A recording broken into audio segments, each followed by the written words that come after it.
Wa masul mushafilan gepok mushaf wa hamluhu lan go mushaf. Jadi yang namanya mushaf adalah lembaran atau papan yang di situ bertuliskan atau ada tulisan ayat-ayat Al-Qur'an. Maka ketika tidak punya wudu, haram hukumnya memegang ataupun membawa. Jangankan membawa, memegang saja tidak diperbolehkan, apalagi membawanya. Baik menggunakan penghalang. Kadang kan ada yang membuka mushaf tidak punya wudu, membuka pakai pena, ya kan? Tidak diperbolehkan. Jadi sekalipun pakai pena atau pakai penggaris membuka mushaf, itu juga tidak diperbolehkan. Atau yang dipegang itu apa nih namanya? Pita, iya kan? Pita ya. Kan ada seperti ini, seperti kitab saya ini, kan ada pitanya. Gak punya wudu kemudian megang pita ini untuk membuka lembaran berikutnya. Yang mana pita ini masih menempel di mushaf itu. Juga tidak diperbolehkan. Atau juga sampulnya. Sampul yang masih menempel dengan mushafnya. Ini sampul yang menempel di mushaf ini juga ketika kalian tidak punya wudu, tidak diperbolehkan, artinya haram, kemudian membuka atau menutup mushaf sekalipun yang dipegang itu ghilafnya ini, sampulnya. Atau ada mushaf yang model dompet, tahu kan dompet ada resletingnya itu ya kan? Itu juga memegang dompetnya itu yang di dalamnya itu ada mushaf juga tidak diperkenankan. Paham? Atau memegang pinggir-pinggirnya ini kayak mushaf, anggap saja ini kitab saya ini mushaf. Ini kan pinggir-pinggirnya ada lembaran ini yang masih kosong, ya kan? Tidak. Sekalipun megang pinggirnya seperti ini, tidak punya wudu juga tidak diperbolehkan. Bisa dimengerti? Atau yang ikut program tahfidz, ya, yang program tahfidz juga begitu. Tidak punya wudu, gak boleh megang mushaf. Paham? Pakai terjemahan sama saja, terjemahan juga tidak diperbolehkan. Terjemahan Al-Quran itu juga tidak diperbolehkan dipegang tanpa punya wudu. Yang boleh dipegang tidak punya wudu itu kayak HP Android. HP Android kan ada, iya kan, ada istilahnya itu Al-Quran digital, iya kan? Lah itu megang HP yang sambil buka, sekalipun dibuka-buka begini disentuh layarnya untuk membuka lembaran-lembaran mushaf yang ada di Android itu tidak apa-apa karena itu bukan tulisan. Itu hanya rumus-rumus, ada program-program atau istilahnya rumus-rumus yang dirangkai kemudian menampakkan itu. Aslinya bukan tulisan, nggak nampak di HP dibuka ya nggak ada tulisannya itu. Paham ya? Atau layarnya sampai dibuka ya tambah nggak nampak apa-apa. Jadi memegang HP Android atau mushaf dari HP Android itu tidak apa-apa, tidak punya wudu. Atau memegang tafsir. Nah, ini juga perhatikan tafsir. Tafsir yang boleh dipegang dalam keadaan tidak punya wudu, syaratnya tafsirnya itu harus campur dengan ayat Al-Quran. Kayak kalau saya tahu tafsir Jalalain. Pernah buka tafsir Jalalain. Nah itu antara ayat dengan tafsir kan campur ya kan. Alif lam mim Allah, terus dalam kurung Allahu a'lam ya.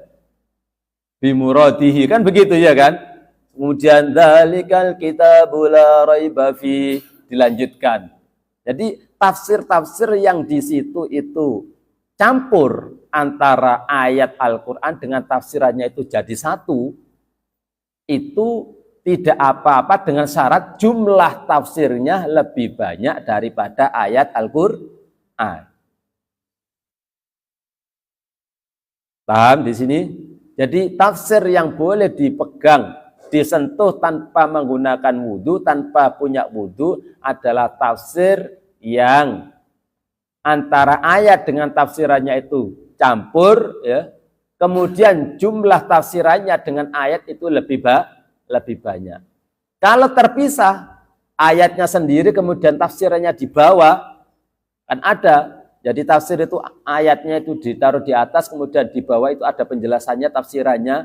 Sekalipun penjelasannya lebih banyak, tapi karena tidak campur, ya, seperti tafsir Jalalain tadi, tidak punya wudu tidak diperbolehkan. Sama halnya juga dengan terjemahan. Terjemahan itu ayat Al-Quran kemudian terjemahnya atau habis alif lam mim, hanya Allah yang tahu maknanya. Begitu tak?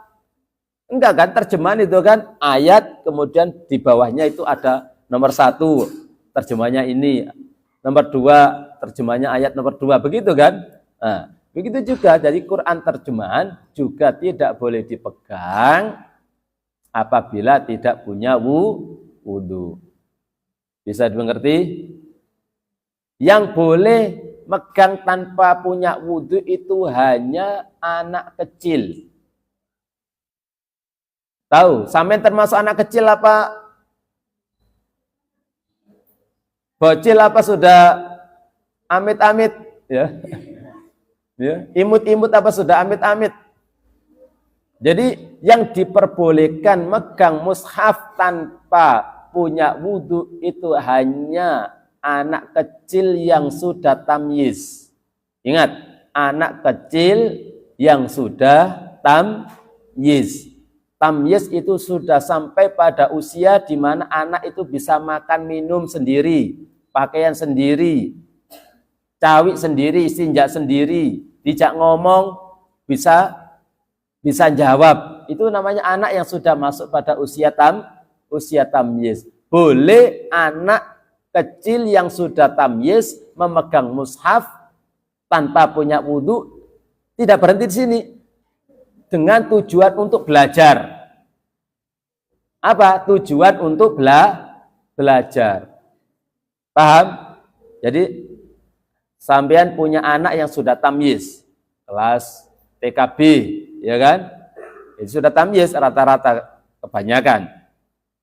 Kemudian mau ngaji ke TPQ sudah sampai pada jilid 27 atau sudah sampai pada tajwid atau gharib, kan pegang pakai mushaf. Itu anak kecil sekalipun pegang mushaf atau pegang Al-Quran untuk ngaji di TPQ semisal atau di pesantren tidak punya wudu, tidak apa-apa. Kalau bukan untuk belajar tidak diperkenankan. Tamyiz, kalau belum tamyiz nggak boleh, ya. Selain untuk belajar misal. Kadang-kadang kan mama sekarang mamut, tahu mamut ah? Kalian paham nggak istilah mamut? Mama muda, ya. Sekarang kan lagi tren, ya. Anaknya dipegang, anaknya masih kecil, masih umur 2 tahun, 3 tahun dipegangi mushaf, kemudian digendong, ya, terus diajak selfie, solehahku atau solehku atau solehahku, malaikat kecilku dan lain sebagainya, iya kan? Ya, terus dibuat story, dibuat video di TikTok dan lain sebagainya, itu tidak diperbolehkan. Boleh anak kecil memegang mushaf tanpa punya wudu hanya untuk belajar. Paham ya?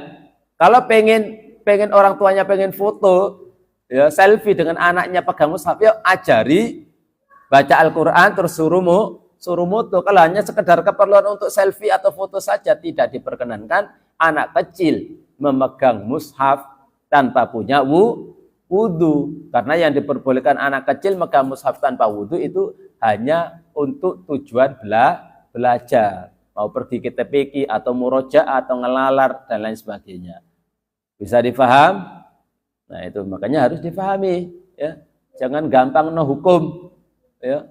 Dan tanya dulu kepada orang yang thiqah, orang yang amanah dalam ilmunya. Enggak sembarang orang, makanya inna hadzal ilma dinun fanzuru amman ta'khuduna dinakum. Ya, ilmu itu bagian dari agama, maka lihatlah dari siapa kamu mengambil ilmu tersebut. Jangan asal main comot, jangan sembarang orang diambil, ya. Orang ini amanah atau enggak dalam menyampaikan ilmunya. Punya sanad enggak? Dibutuhkan belajar kepada orang yang punya sanad. Si ustadz ini belajar kepada kiai ini belajar kepada kiai Kiai B belajar kepada Kiai C dan seterusnya sampai bersambung kepada Rasulullah Sallallahu Alaihi Wasallam. Kalau amanah maka yang disampaikan itu sesuai dengan apa yang didapatkan dari gurunya, ya, dan tidak bergaya untuk atau menyampaikan penemuan-penemuan sendiri menurut pemikiran-pemikiran sendiri dan lain sebagainya. Ya, sekarang kelasnya profesor, kelasnya doktor saja sudah merasa dirinya seperti Imam Syafi'i, ya, sudah merasa dirinya seperti Imam Malik. Ya, belum ada apa-apanya dengan Imam Malik. Baru bisa baca kitab Safinatun Najah saja sudah merasa dirinya seperti Imam Syafi'i. Na'udzubillah, ya. Kita ini masih orang awam. Ya, jangan kemudian terus wes mondok santri terus merasa dirinya itu alim, yang tidak mondok itu orang awam. Kita ini masih orang awam. Membaca kitab Safinah saja masih beletotan. Iya kan? Kitab Safinah saja belum paham, belum di luar kepala dan lain sebagainya, sudah merasa dirinya seperti Imam Syafi'i.